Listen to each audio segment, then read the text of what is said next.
está ciente de que todos os da Ásia me abandonaram. Dentre eles, eu cito Fígelo e Hermógenes. Dias atrás, estávamos aqui trabalhando e a minha esposa me mandou um áudio de um casal de nossa igreja, muito querido nosso, dizendo: olha, nós amamos vocês, amamos a igreja, amamos a comunidade onde estamos inseridos, mas nós não vamos ficar mais.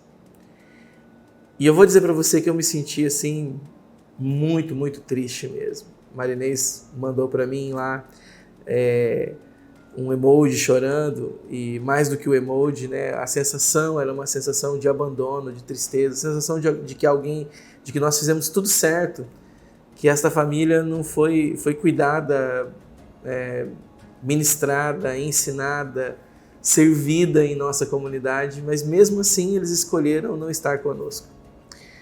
Esse é um dilema que nós pastores vivemos. Algumas vezes, é verdade, sim, nós cometemos erros e infelizmente isso é normal.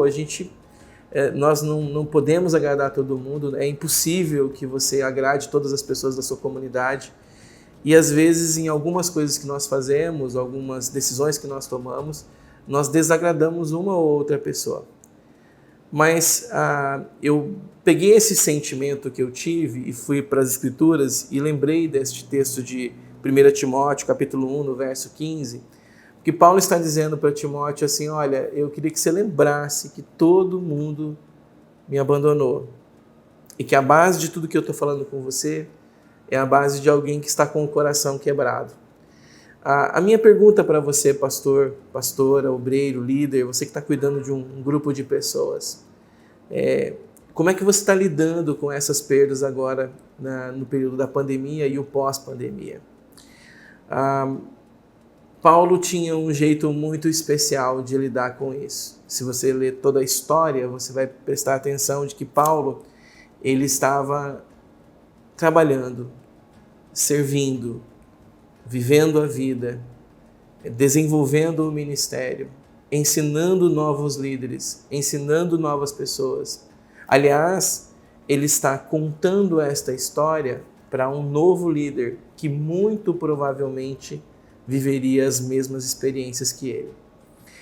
Quando eu mando este vídeo, dentro dos nossos episódios aqui que eu tenho tentado gravar para abençoar a sua vida e sua casa, eu preciso lembrar você de que a vida, nós estamos andando e vivendo, e a vida de um pastor, ela não vai ser isenta destes abandonos. Paulo dá algumas dicas para o Timóteo, e eu até anotei aqui algumas delas, né? E ele fala muito interessante, que ele chega para Timóteo e diz assim: olha, mantenha a sua vida, o seu coração queimando por Jesus. O que ele está dizendo lá no verso 6? Ele diz assim: por esta razão eu torno a lembrar-lhe que mantenha viva a chama do dom de Deus que está em você. Porque esses abandonos, essas tristezas, essas ditas injustiças, elas muitas vezes nos apagam, tanto que nós usamos a expressão veio como um balde de água fria, né? O balde de água fria apaga o nosso fogo, o nosso ânimo, nossa coragem, né? Então eu quero dizer para você: não desista, mantenha dentro do teu coração viva a chama deste dom, do chamado de Deus para a sua vida.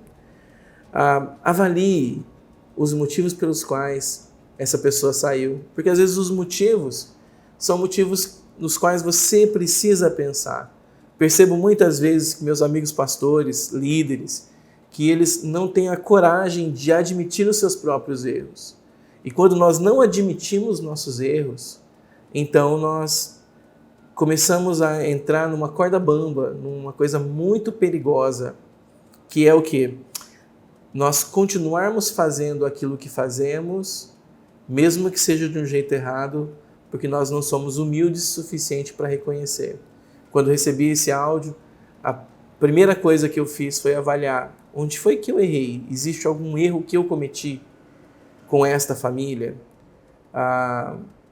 Quais são as coisas que eles elencam como motivos para sair da comunidade? E nos desligarmos nesses últimos 3 anos, né? Estamos há 3 anos juntos. Eu confesso para você que eu fiz uma avaliação muito simples, muito singela e muito humilde, e não encontrei ali erros que são erros graves nos quais eu precisasse pedir perdão, e se houvessem eu teria a humildade de fazê-lo, gostaria de fazê-lo, mas não era isso. Então, mas muitas vezes isso acontece. Nosso desafio como pastores é, ao viver o abandono, tirar deste abandono o aprendizado suficiente para que possamos continuar à frente, para que possamos, assim como ele escreveu para Timóteo, mantenha o dom que há em você, não deixe a sua vida ficar tão dolorida, tão amargurada, que você envergonhe o evangelho. Lá no verso 8 ele diz isso aí: portanto, não se envergonhe de testemunhar do Senhor, né, e de mim, que sou prisioneiro. Está dizendo assim, não se envergonha, porque às vezes nós somos abandonados mesmo, e é assim que acontece. Mantenha uma sã doutrina, ou seja, vai para as Escrituras, encontre nelas respostas. Não é o livro do momento, o livro da moda, com quanto você tenha que ler, você tenha que se desenvolver como pessoa, mas nas Escrituras estão as respostas. Que Deus te abençoe e te guarde, e que você possa, juntamente com a sua família na fé, sua comunidade, eliminar ou diminuir esses abandonos, né? E fazer com que essa comunidade seja tão coesa que mais pessoas cheguem e queiram participar desta família. Que Deus te abençoe, no nome de Jesus.